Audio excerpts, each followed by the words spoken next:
Whether you're a chestnut farmer, a food lover, or simply curious about this versatile nut, branching out with United Chestnuts is your guide to a thriving chestnut community. So join us as we explore the many branches of the chestnut tree, uncover the untold stories, and branching out together towards a sustainable future.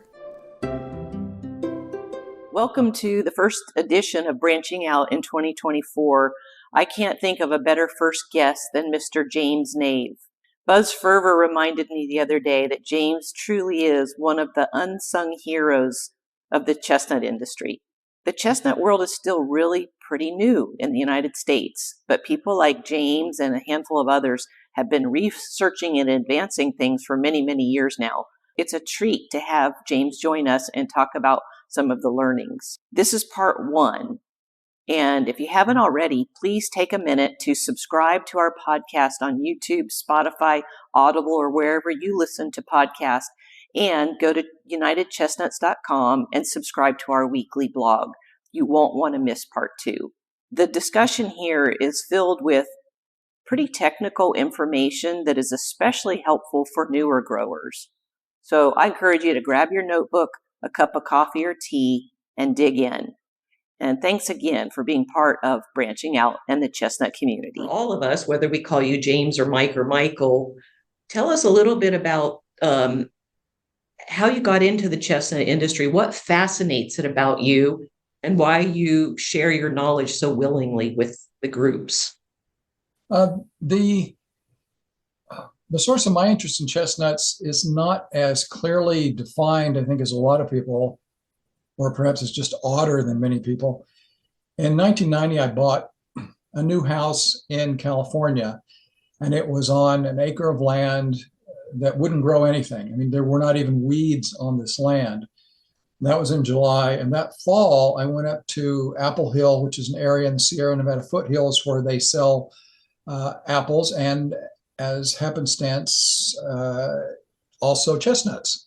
So I bought some chestnuts up there, and I'd eaten chestnuts occasionally through the years, but had never really given them that much thought. And I saw the actual trees up there at Apple Hill, and I thought, I wonder if I can grow chestnut trees. And so I got very seriously interested immediately, and I don't even really know why. I think part of it was that I needed to learn about growing trees because I had an acre of land that needed some trees. And part of it was I really do like chestnuts as a food item. And so this just all came together, and I got interested in chestnuts. And then to further fuel my interest in either 1991 or 1992, a chestnut conference, I think it was named an International Chestnut Conference in West Virginia.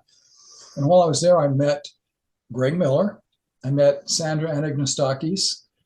I met Jerry Payne, and I'll explain who he is in a minute. And I met Dr. Lulu from the Nanjing Botanical Gardens in China. And oddly enough, I got along with all of them on a personal level very, very well. And I learned a great deal from all of them. Jerry Payne is the one that a lot of people who listen to this are not going to know. Jerry Payne was an entomologist with the USDA research station in Byron, Georgia for many, many years. He retired around 2000, 2001, but he is the individual who was responsible for evaluating and studying gall wasp when it appeared in Georgia. And as a matter of fact, the place where it appeared in Georgia was like 30 miles from where he worked. And so he was the one responsible. He's written a number of reports and analyses of gall wasp, and he's the one who was responsible for actually bringing in gall wasp predators and getting them established in southern Georgia, from where they have spread literally throughout the United States. So Jerry Payne also was the one who was probably most familiar with the two chestnut orchards, experimental orchards they had at the USDA in Byron, and he invited me to go down there to evaluate the trees in that orchard because no one had ever evaluated the trees. And it turns out these were some amazing trees. they've all been cut down between, say, 2005 and 2015, but they had been planted, oddly enough, at the request of the same gentleman who was responsible for bringing in gall wasp. Yeah. He wanted the trees there so that he could pick more trees for his orchard, so he could check out the trees that were growing there. So some of the trees at Byron, Georgia were grafted trees, some of the older cultivars that were popular in the 1950s and 60s, but then also a lot of seedling trees. And so I wound up evaluating a lot of trees there, and some of the best ones that came out of there, directly or indirectly, were the cultivar Payne, which they have at the University of Missouri, Hart Planting, and the seedling that came to be named Jenny, the seedling called Emmeline's Purple. And there's like 4 or 5 other trees. I think Greg Miller has grafts of all of these. But anyway, so Jerry Payne, although he's not known in the chestnut world, was incredibly important in the chestnut world for a significant period of time there. Yeah, that's kind of interesting. So you were an attorney for a number of years. So it's kind of interesting how you've made this, just kind of wandered into this world and become, quite an authority. What fascinated you to dive so deep into this? Well, I think oddly enough, part of being an attorney is dealing with things that are abstract and purely intellectual. And after a while, it kind of deadens your soul, I think. And I'm not saying it happens to everybody, but that's the kind of job it is. And everybody deals with that differently. And I think a lot of people deal with it by having serious hobbies on the outside. I mean, I know attorneys who were motorcycle fanatics. I know attorneys who had a pilot's license on the side. But I think that if you are an attorney for a long time, it really helps maintain your sanity if you are able to do something else with your life. That is fantastic. Makes complete sense. Well, I want to give a quick shout out to the Chestnut Growers of America, the Northern Nut Growers, and the Walnut Council, and the conference that they have every year where a lot of fanatics for chestnuts and chestnut growers gather. So this past summer, you gave a presentation about the crossbreeding for Eastern chestnut growers. And I think it's a subject that interests you quite a bit. And so I know you can't go through everything, but could you give the listeners just kind of a high level of what that was about? Okay, I think the first thing to emphasize is that the reason I think that Eastern growers might want to cross sativa trees with melissima trees is to get better productivity. And the problem right now is that most of the sativa hybrids we have that are grown in the Eastern US, like Laval's Monster or Zago and others, is that they just don't have enough blight resistance. They certainly are heavy producers. They produce high quality nuts, although Laval's Monster has a separate issue because it has split shells in a lot of the nuts. But if we could plant more hybrids between sativa and melissima and then cross those one more time, because basically what I was trying to do in this presentation was to show that you can evaluate the blight resistance of Chinese hybrids in a very simple mathematical way, because due to the work of the American Chestnut Foundation, we know, or they know, and they have told us that the percentage of blight resistance of a Chinese tree or a Chinese hybrid is basically the same as the percentage of its Chinese genetics. So if you take a tree that's 50% Chinese, it's going to have 50% Chinese blight resistance. And what we found out from growing trees like Zago, which is 50% Chinese, is that in some areas they will resist blight well because the blight pressure is not very strong, or the blight strains in that area are not very strong, or the climate is conducive to good tree growth. But in other areas, Zago is going to be severely damaged. And the same goes for Laval's Monster and most any other sativa hybrid, even the sativa hybrids with Cronata. So what you need to go one more step. Instead of having 50% Chinese, you need to have 75% Chinese genetics. And you'll have a tree that in most areas is going to be reliably blight resistant. It might still get blight cankers, but they should not severely interfere with productivity. So what I was trying to explain in this presentation is simply that you need to go, if you're starting out, say, with a pure sativa, and you want to get that sativa genetics into a tree that will continue to live in the eastern US, is that you're starting with zero. Well, you probably will have like maybe 5% blight resistance in a European tree, but for our purposes, that's zero. So you start with a sativa tree that has basically no resistance.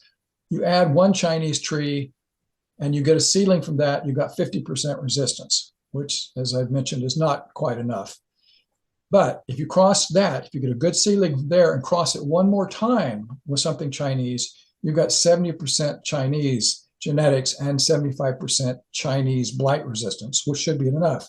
And what you're looking for, the problem with this is it's time consuming because you need to plant enough seedlings of both the first and second generations here that you get trees that preserve the good qualities of the European trees. You want to preserve the good productivity of the European trees. And in some cases, they also have very good nut quality, and they also have very good nut size. So you just want to grow enough.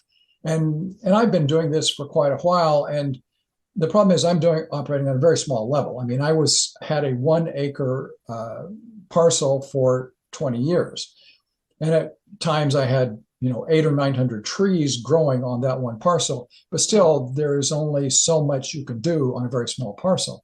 So we really need someone who has more land and more time and more money to push on this, to take, like, say, start with Zago, which already has 50% Chinese, and plant just a ton of seedlings of Zago that we know will have a good Chinese pollen parent.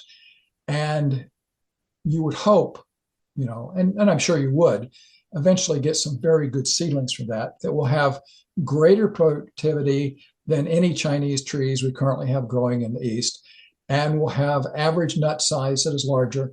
And Zago itself has a very high quality nut. So just plant a lot of these, and you'll get a lot of seedlings that will eventually be better. And the reason why I focus on this productivity is because a lot of people who have grown Chinese trees for years are always looking for a Chinese tree that's more productive, more productive, more productive. But there's a limit. There's a limit to how productive a Chinese tree can be, because Chinese trees tend not to have large root systems, and they tend not to be very drought tolerant. And where European trees are just in a different league is that European trees have massive root systems, and they're much more drought tolerant, and they are much more productive. And so if you want productivity, and it seems like everybody does, you might want to incorporate some sativa genetics in a breeding program.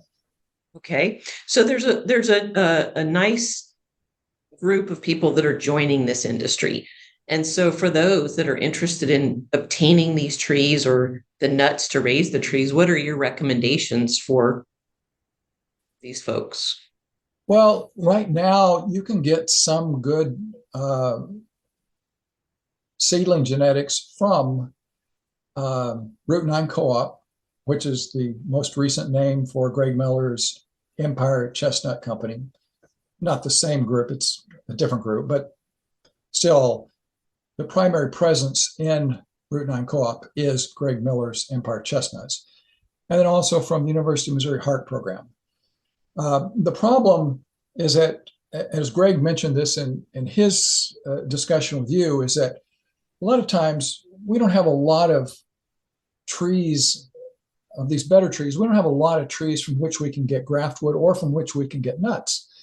Yeah. Right now with Zago, we do, but University of Missouri is reluctant to provide seed nuts of Zago. I'm not sure why. Their tree has pretty bad blight, and they seem to be operating under this illusion that we can't give out nuts from this tree because this tree has blight.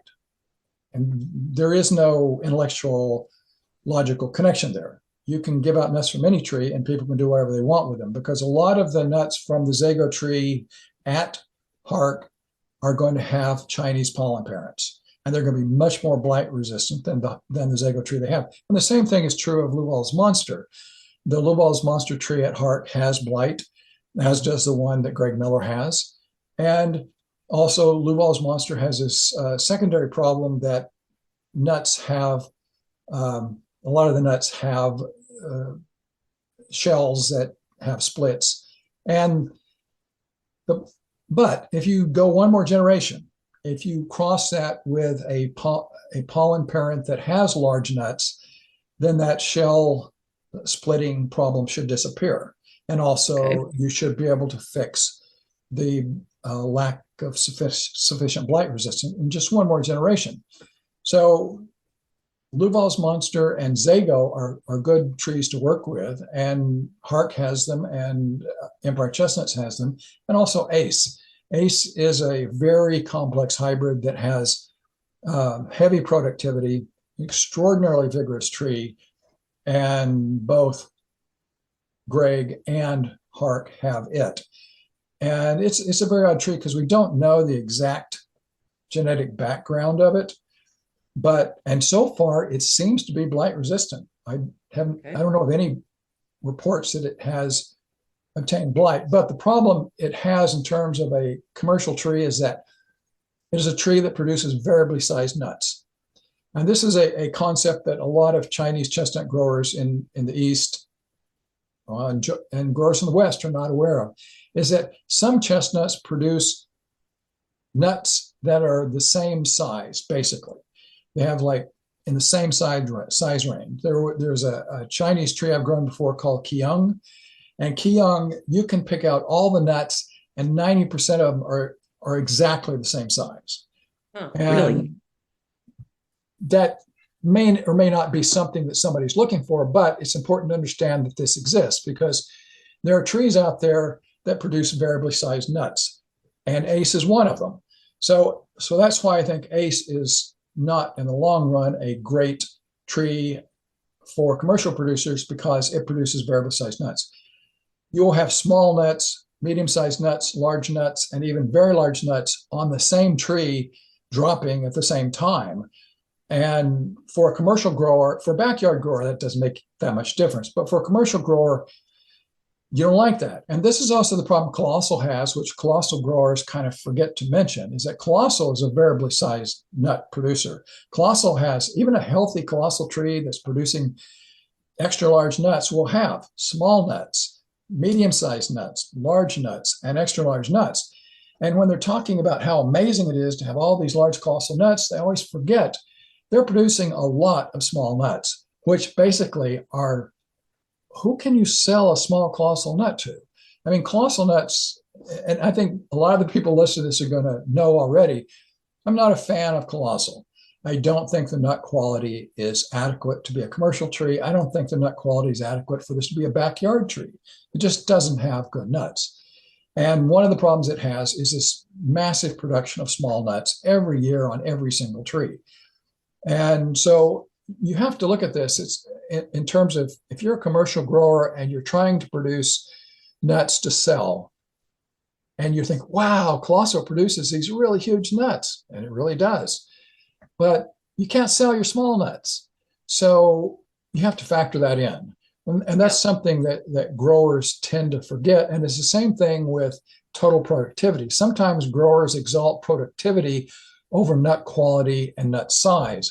And so they'll have out there's a lot of Chinese trees that produce small to medium-sized nuts, and some of these are really good producers. But if you're going to get, say, $4 a pound for your small to medium-sized nuts, and you're going to get $8 a pound for your large nuts, you have to produce twice as many small nuts to get the same amount of money you would have from growing the large nuts. And also it takes you more time. If there's more small nuts you have to pick up, that's more of your resources to pick them up. It's better in the long run to produce bigger nuts, which take less time to pick up and which you can sell for more money. And that assumes, of course, that you're producing good quality large nuts, because I don't consider colossal to be a good quality large nut. But for example, in the Chinese chestnut world, right now at, say, Hark, they have Yixin Large. Yixin Large, 1 year at Hark, produced the second largest nut they had.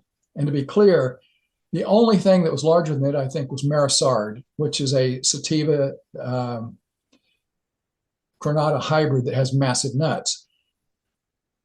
Yixin Large produced nuts larger than Colossal and every other European tree they had, and of course, larger than every other Chinese tree they had.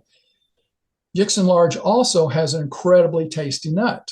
When we did a taste test at Hark 2 years ago, the best tasting nut there was Yixin Large. So it is the best tasting nut they had. It is the largest Chinese nut they have, and one of the largest of any kind of nut they have. So, but I think it's an average producer. I know it's not a heavy producer. It's an average producer. But if you've got large Yixin Large nuts in one hand and a bunch of small average Chinese nuts in the other, if you're getting, say, even 50% more for the Yixin Large than you are for the small, you're probably equal. If you're getting 100% more for your Yixin Large nuts, which is entirely possible, you're making money from producing fewer nuts. So I think this is something that in the productivity debate gets lost, is that you get more money from producing better quality nuts. And within limits, you get more money from producing larger nuts. So why don't we produce larger quality nuts?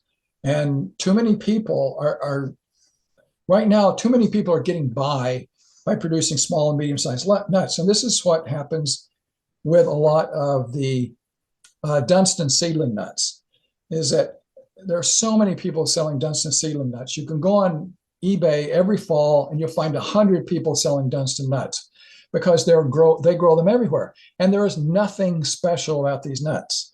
They do not deserve any price premium. And all they can say is, I got some Dunstan nuts, and it's just not special. You want to make money smartly, sell a good product. That's right. More money for a good product. Let's go to this topic. Is so part of you being a rock star is your Facebook group. Chestnuts is a tree crop, and I think this week you kind of updated the description of the group, which is fantastic, and I would love to put that in the blog that will go with this podcast. What are some of the typical questions? I mean, I monitor it and read some of the dialogue. You get things from A to Z. What are the most common questions that maybe the newer growers more than established that really have an idea of what they're doing that you're receiving?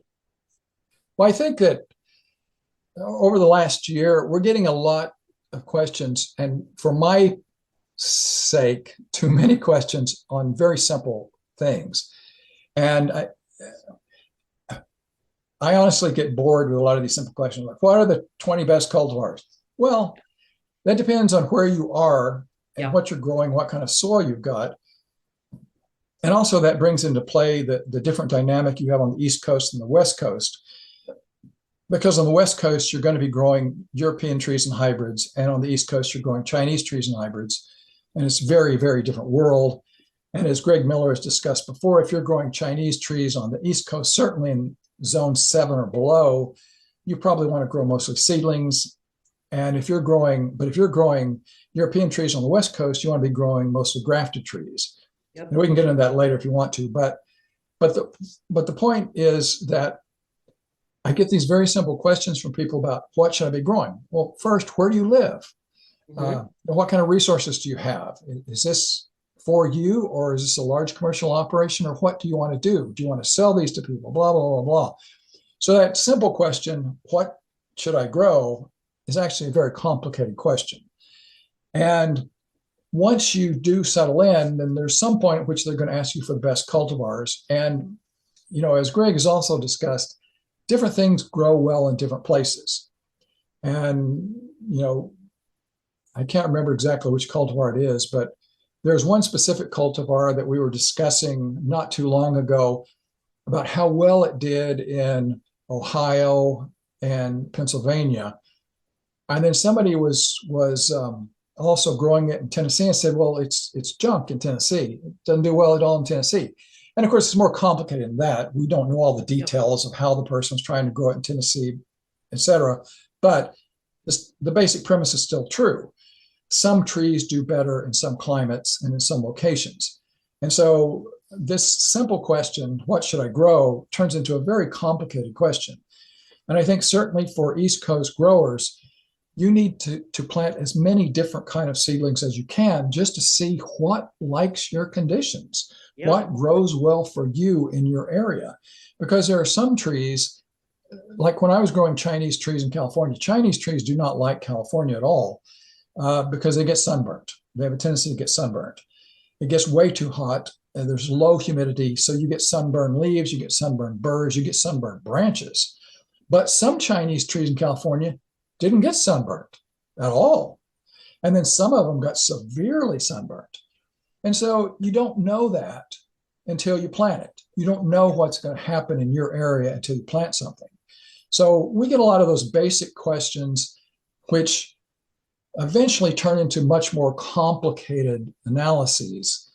But for people who are new, it takes a while to walk them through these different stages. You can't take somebody that's brand new and expect them to understand all of this in 5 minutes. And that's one of the reasons that we started the podcast, is to try to capture some of the knowledge from yourself and any other industry leaders, but there's just so much. And have you seen a ramping up of the interest level through your Facebook? I mean, you have almost 5,000 members of the group, which is phenomenal. Well, there has been in the last couple of years, it just keeps increasing. And I think also the thing that you can't see is that I keep getting more and more personal communications about chestnuts, some coming from group members and some coming from people completely outside of the group. And it used to be in a typical day, I would get one, say a year and a half ago, I would get 1 or 2 of those a day. And now I get 5 to 10 a day from different kinds. Isn't that something?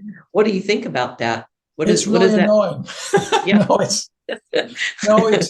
It is annoying to a certain extent because it's an unpredictable interference with my time, but it's also enjoyable because I like talking to people about chestnuts. And I'm not doing this because I'm some kind of big humanitarian and I want to help humankind. I'm doing this because I like chestnut trees and I like talking to people about chestnut trees. And so this is all fun for me. And sometimes when I get inundated, it stops being so much fun. That's and right. Sometimes when I keep hearing the same question, 3 or 4 times a day, it quits being so much fun. That's why I suggested we create a primer. That's not fun at all. That's what you told me.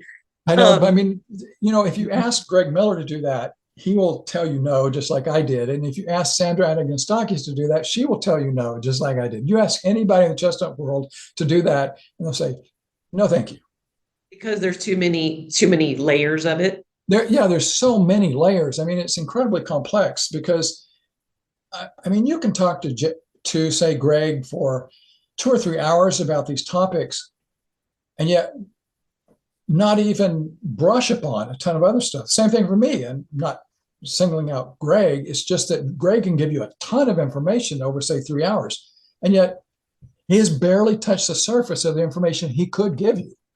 And I know because I've been talking to Greg for 30 years. Exactly. One time a few years ago, I sent Greg a note, like probably many people do, and yourself as well. And I wanted to know if I could set up a call to talk to you about, the chestnut industry. And typical Greg's answer, "Hi, Melanie, what did you want to know?" that pretty much says it, doesn't it? There's a million things to know. Yeah. And I love how Greg and several other people have said, you really just have to start, learn, get involved, and then go out and do it. And you'll discover problems and solutions yourself, but it's hard to front load the knowledge without getting your hands in the dirt and having some trees planted, et cetera. Oh, that's so So that's, true. yeah, that's a good segue here that uh, there's three main considerations for growing chestnut trees, which is the type of trees, which we've talked about a little bit here. We can't go on for hours, so we'll say we've kind of covered that a little bit. The other is the difference between seedlings and grafted trees, and the third is the soil, the pH, and the drainage, et cetera. If you just took a couple minutes here, what is the high level that listeners need to be aware of that are entering this field? They really need to be aware before they plant a tree about their soil. They really do. Uh, because oddly enough, and Greg also mentioned something very similar, is that really high quality soils are not necessarily good for chestnuts. And that means if you have soils that are highly productive for corn or soy, your chestnut trees might die in that soil, because corn and soy can do very well. They're heavy feeders, and they can do very well in soils that have a ton of nutrients and more moisture and a heavier soil and also a higher pH. But with chestnuts, you have to have soils that, well, not have to, but preferably should have soils that drain very well. And there's two aspects to drainage. Drainage typically is how does water leave the surface of a piece of soil. But the other issue is permeability. How well does it permeate through the soil? A lot of soil has good drainage because it's on a slope and it just drains off. Yeah. That doesn't necessarily make it a good soil for chestnuts, even though you can say it drains well.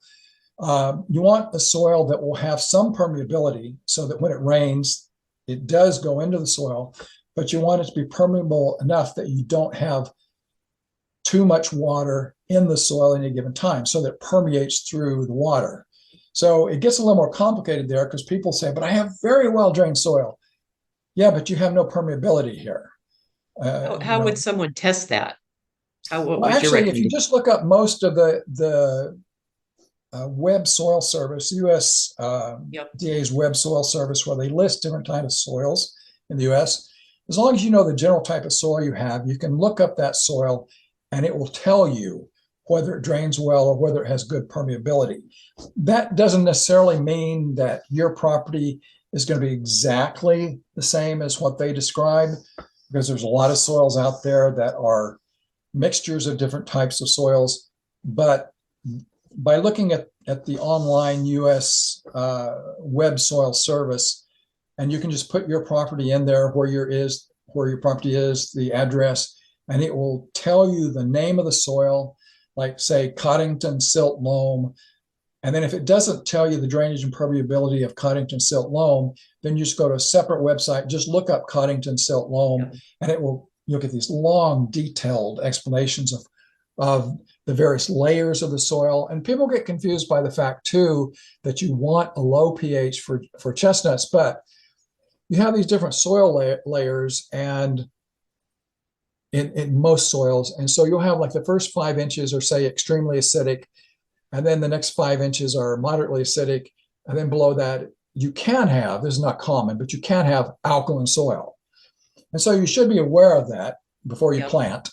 And you don't even have to do any extreme testing. You can just look at the soil type you've got and find out. So anyway, the soil, you have to know what kind of soil you've got and whether it's going to drain well, have permeability, and have the right pH.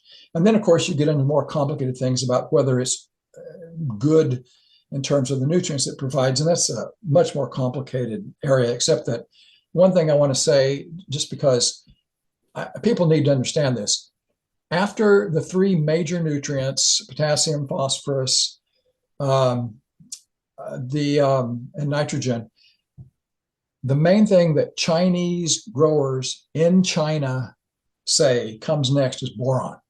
Boron. Okay. You have to have adequate soil boron. If you don't have adequate soil boron, what you get are the internal kernel breakdown that they have in Michigan, which they're blaming on Chinese pollen, whereas the real problem is probably lack of boron. And some of the other problems, different kinds of diseases you have, and the different kinds of soil diseases you have, a lot of these are caused by lack of boron, because boron is an antifungal. Boron also helps plants reproduce cells correctly. So you have fewer mutations, fewer diseases, etc. Boron is like a superstar in the chestnut world, and virtually no American chestnut growers are aware of this. So anyway, that's soil. Yes. So what was the next point?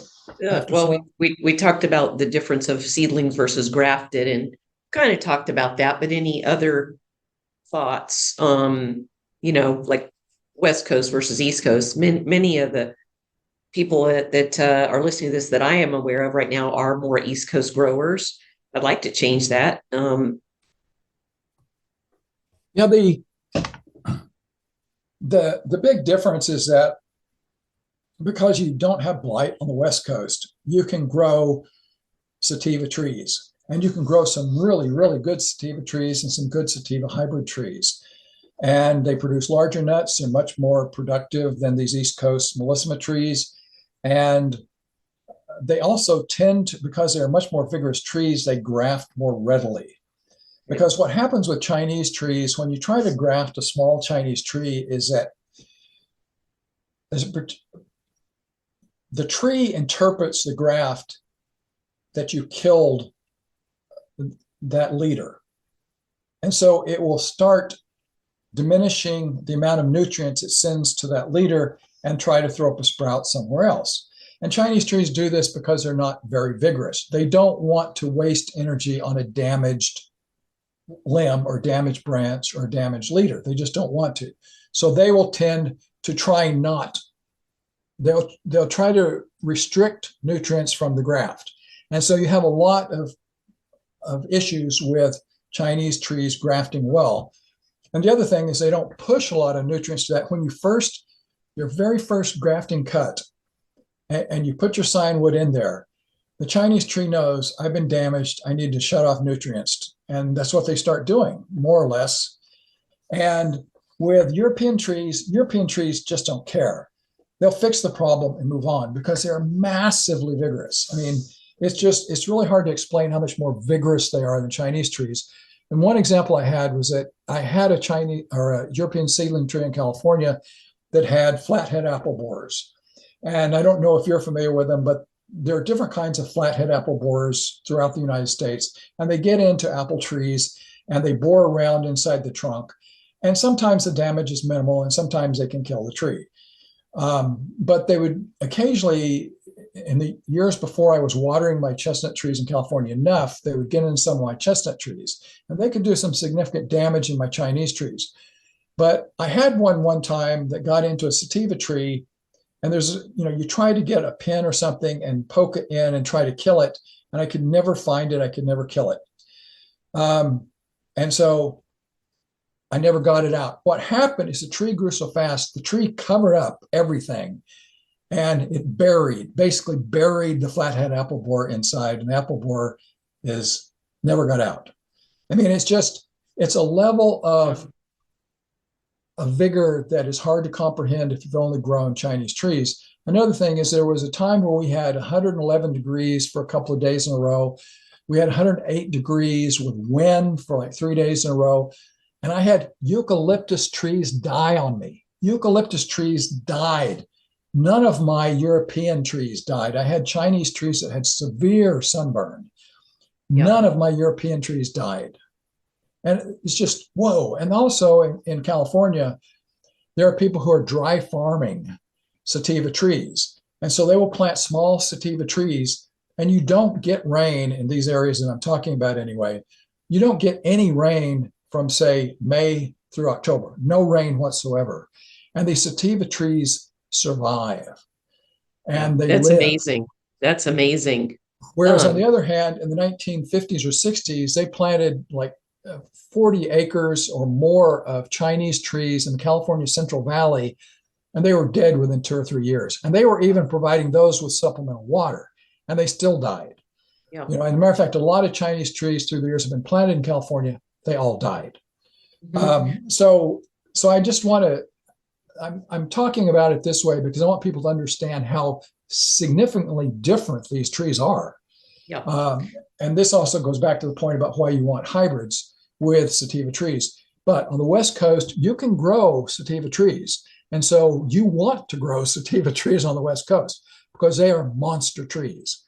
And I mean, they get as big as the old American chestnut trees, but they are more heavily productive and they produce larger nuts. I mean, this is why in the 1700s, Thomas Jefferson went to France specifically to bring back chestnut signwood from sativa cultivars because they were so much better than American chestnuts. Yeah. I mean, Wow, that's interesting. I had never heard that. well, I mean, Uh, this is why the reason why American chestnuts got blight is because people were trying to bring in chestnut genetics to improve the quality of American chestnuts and to improve the productivity of American chestnut trees. I mean, that's why this happened. People yeah. were trying to make American chestnut trees better. Of course, the American Chestnut Foundation wants you to contribute to restoring them. And I agree with them. I want them restored too. But they kind of overlook that. They want to tell you, oh, these were the best trees ever. These are the best nuts ever. Well, Yeah. Yeah, for European sure. trees are far more vigorous than American trees and produce far larger nuts and better quality nuts. So, Yes. just getting back to the main point, if you're on the West Coast, you want to grow sativa trees and hybrids. And also, if you do grow Chinese trees, it's hard to keep them alive because it's just too hot and dry in the summer. So, And so you did a lot of work when you were in California, but you're in Missouri now. Do you have different kind of trees, or do you have trees now, or? well, what I'm trying to do here, I'm trying to keep sativa trees alive so that I can use them in breeding. And the last 2 years, I've been able to get um, 20, 30, 40 seed nuts that are hybrids between sativa and Chinese. And it's, but I've lost some of my best sativa trees. I at one point had 3 grafts of sativa cultivar Judea, which is an exceptional sativa tree with great nuts, and 2 of them died during last winter. Is your work with your trees primarily for you and your research, or will you ever get to a point where you will sell nut seedlings? Like, you don't do that now, do you?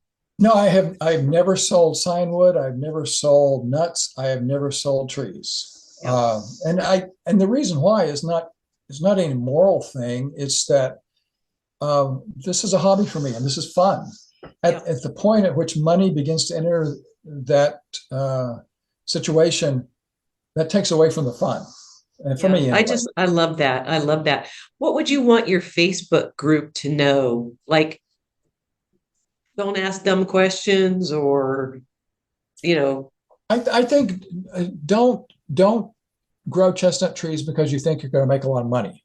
Don't do that. Grow chestnut trees because you like to grow things or you like to grow chestnuts. And I think Greg also said something very similar in that respect. The chestnut world right now is so unpredictable and so well developed. It's still in its infancy. When I started growing chestnut trees in the 1990s, there were a half a dozen Chinese cultivars and most of those were not even really worth planting. I mean, you had the Dunstans on the one hand, and then you had like 4 or 5 others. And it's like, other than say Sleeping Giant and Eaton, most of this was not very good. And to be fair, the Connecticut Agricultural Experiment Station had some very good trees, but nobody knew they did. I mean, nobody outside of Connecticut was aware that these trees existed. They're not being propagated. And nowadays, Buzz Ferver goes up there and he seeks out stuff and he propagates it, and just cheers to Buzz for doing the hard work here. But that's why I say this is in its infancy. There were good trees at the Connecticut Agricultural Experiment Station, and nobody knew it outside of Connecticut. And also, for example, with the trees I had at Byron, Georgia, these were all trees that came from the USDA in Maryland. And the USDA in Maryland used to have a massive amount of space dedicated to chestnuts. They now have none, but some of their best trees and best seedlings went to Byron. And if it had not gone there to look at those trees, we would never even know that.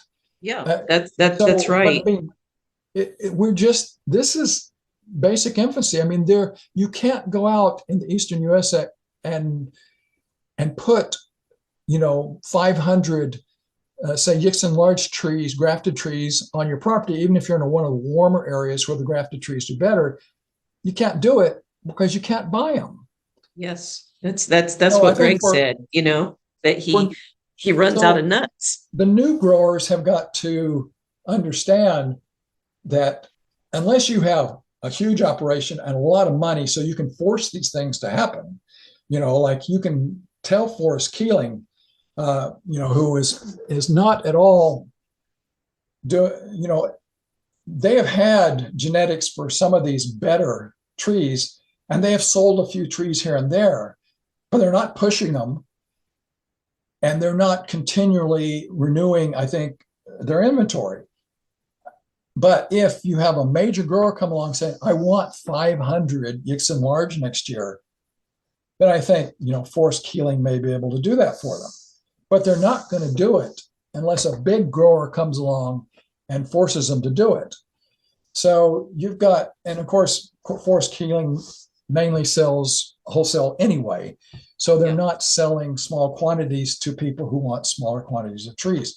But again, the big problem here is just that there are no sellers of trees in terms of grafted trees or in terms of better cultivar. I mean, Greg Miller has a tree called Cerrone, which is a Coronata Mellissima hybrid, and the nuts are large and they are very, very, very tasty. And now he's going to be mad at me because I mentioned this, because now people are going to be coming at him, and he's only got one tree. Yes. He mentioned that before. Like, we can all, we are in such an infant state. I know for us, we're relatively new, and we'll be selling the PQK from University of Missouri this year. Put a lot on our land, but sell to others. But we're going to see a lot of growth in the next few years. There's just no doubt about it. I was wondering, what does your work look like the next couple of years? What do you see yourself doing in the chestnut industry? Well, let me finish off what we were just talking about in terms of everything that I just finished saying, though, all goes back to the point of how are new growers to approach this. If they approach it as thinking they're entering an industry that already fully exists and is already fully organized, like say pecans, they're wrong. This industry is in its infancy. And so if they're trying to do this for money, it's like, who knows? I mean, there are people in Michigan that have made money off colossal. That's not going to last, but it's nice they've done it. But if you're only in it for the money, some of you will do well, and a lot of you are going to be very unhappy.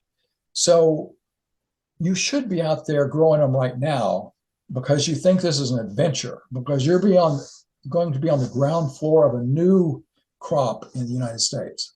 Yeah, it like for us, I know my husband and I, there's so much joy in seeing the trees grow and learning, and that, whether we make a dime in the future, hopefully we do, but I just think Greg told me that too. You just got to love it, and we do. And it's also a big adventure, not only from the growing side of things. I'm in marketing and sales, and it's fun to think, what can we do in the United States to bring this food product back and educate people and cooking and things like that. So, I mean, you got to love it. There's just no doubt. And you do, because look what you're doing. And the other thing that people ask too, especially the newbies, is where and how do I sell these? And the problem there, again, because this is not an established industry, is that you will be largely selling them locally. So whoever you are, far more about where to sell them than I do, because people are selling them at local grocery stores. They're selling them, at local farmers markets. And there are some exceptions, like some people listening to this will know Harvey Correa in California. Harvey had 5 acres of the best Italian sativa type chestnut trees he could find, and he sold everything online. And at fair prices. He could have sold probably at twice the price he was charging, because he had just incredibly high quality stuff. But aside from Harvey just tapping that market and just running with it, that was just a brilliant move on Harvey's part. But for, if you were in a small town or a small area, like in, central Kentucky or something, what is your market? I don't know. Some cities, some larger cities have populations that for one reason or another like chestnuts. Sometimes this is European populations, Eastern European populations. Sometimes it's Asian populations, but don't forget about the American population, that we need to remind them how delicious these nuts are and how healthful they are, and see our chefs start to promote them, and it's an exciting time. We don't know what the answers are or the end result, but the opportunity to be part of something that we're exploring as we go. Yeah. And I think that brings up another issue, which is one of the issues that I tend to focus on, is how you cook Chinese chestnuts. Because I was flabbergasted in the mid-1990s when all the Chinese chestnuts I had in the United States were forgettable. And I went to China and all the Chinese chestnuts I had were wonderful. And I'm saying this is not completely a genetic issue, because we have some decent genetics here. We don't begin to have the best genetics they have in China, but we do have some decent genetics here. And the issue is that we don't know still. Most people in the Eastern US don't know how to cook Chinese chestnuts. And to be fair to them, there are many different ways to cook them. If you want to put them in your microwave and you like that, that's fine. If you want to crush them and put them in a pan and pan fry them, or mix them up with whatever, that's all fine. I'm not attacking what anybody likes to do themselves, but I'm pointing out the optimal way to cook a chestnut is not what we're doing with other chestnuts. Cook a Chinese chestnut is not what we're doing with other chestnuts. European chestnuts and American chestnuts are much less dense than Chinese chestnuts. If you put them in a hot oven at a high temperature, that heat will cook the whole nut. It will toast the outside a little bit sometimes, but the inside is still going to be mostly cooked. And it's just wonderful. If you do the same thing with a Chinese nut, you will burn the outside and the inside will be completely uncooked. And it's because it's so much more dense. And so basically it's like cooking brisket. Like if you cook brisket like you cook a steak, the brisket will be uncooked and horrible and inedible because it's so dense. And what you have to do is the same thing with Chinese chestnuts that you do with briskets. You cook for long periods of time at lower temperatures. You don't have to cook it for 10 hours like you might a brisket, but you do need to cook it for at least an hour at a lower temperature. And if you do that also, if you cook, say, below 240 degrees, you don't have to cut the shell on a Chinese chestnut.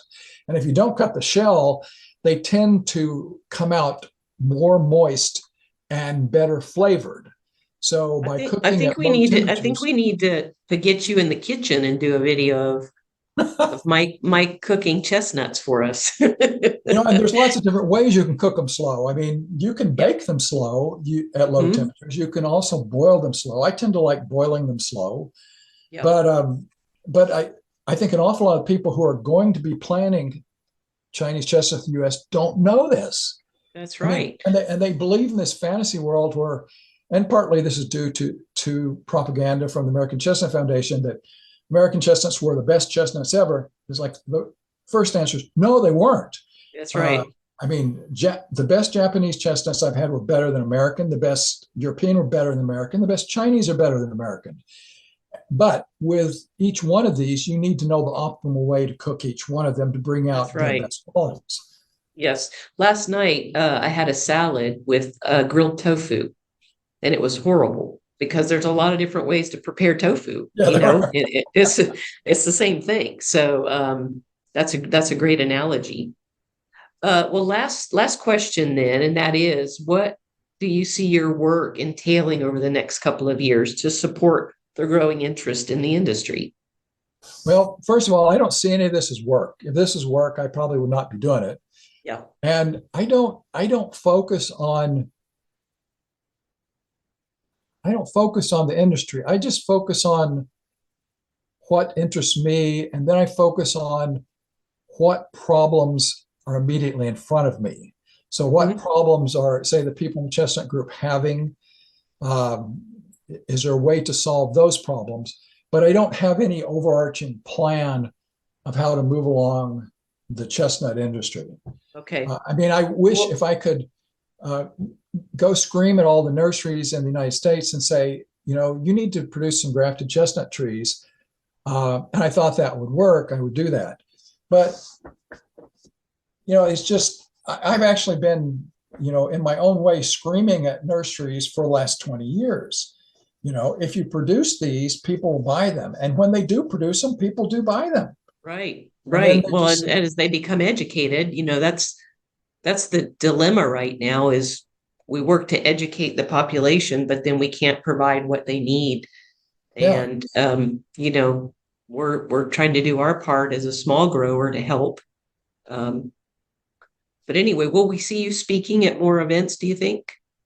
Well, not if it was like it was this last summer, where they were giving us 20 minutes. Yes. And I'm not talking just about me. 20 minutes was barely enough time for me to just explain the basics of my presentation. It was not, I needed at least twice that amount of time. And so did everyone else I listened to, needed more time. And I understand what they're trying to do, and I understand the difficulty of trying to put on a large event like this, but you have to give people more time than that. And I will not be back for anything that with this kind of minimal time. Could we set up a part 2 of this where maybe you go through that presentation and we have the slides so we capture it? Yeah, if you want to. Yeah, you put a lot of work into that, and it's great information. And I could probably have you as a guest every month for a couple of years and still not extract everything out of your brain. Well, I think also people don't, we haven't talked about cultivars much today, and I think people really don't understand how big a part they can play in making sure that cultivars are propagated and seed nuts provided. Because, for example, at Hark, they keep pushing the same old tired cultivars. It's like they have better cultivars, and there are these new cultivars coming from Auburn University, and they are spectacular, and they have large nuts, heavy productivity, and a lot of them are not good for people in short growing seasons like zone 6 and below. But for people in zone 7, 8, or 9, some of these Auburn University trees are just going to be amazing. Really good nuts, heavy productivity, very good flavor. And these were basically abandoned at Auburn when Dr. Joe Norton died around 2002 or 2003. And I mean, they went out and they made the effort to patent some of these. And the Wildlife Group in Alabama is allegedly selling these, but in fact, they haven't sold any of them for the last couple of years. But my point is, and the point I'm trying to get to circuitously, is that when we, all of us here who grow chestnuts, when we call up the Wildlife Group and say, that's a shame you don't have any grafted trees because I would have bought some from you. Call up Forest Keeling. It's a shame you don't have any grafted trees. Call up Hark and say, why aren't you providing seed nuts of some of your better trees? Because the last couple of years, Hark has not provided seed nuts of their best trees. Yeah. So why not? So us, as a whole, we have a voice, but it depends on individual people a lot just calling up others who are producers of nuts, seed nuts, and or grafted trees and tell them, we want to buy this, and let them know. Because, Hark keeps making a big deal about their PQK corner. Well, I don't think any of this is due to the K. Core is not the thing here. It's peach and Ching together are pretty awesome. But the fact is that from what we've seen, Ching with almost anything is going to be pretty good because Ching provides sweetness to anything. So if you combine a large nutted, decent tree with Ching, you're going to get some good seedlings. But there are a half a dozen other large nutted trees that have large nuts that you can use to combine with Ching. It doesn't have to be peach. There are better trees out there than peach. So Yep. get to work, Hark. Get to Yeah. work. Well, yeah, we gotta keep pushing. All right. Well, let's wrap this up, but know that we're going to have a part 2, and we can talk about that offline. But I sure appreciate your time, and I hope that the listeners have benefit from listening to these ideas, and then we'll continue on. Well, thank you. This has been fun. Okay.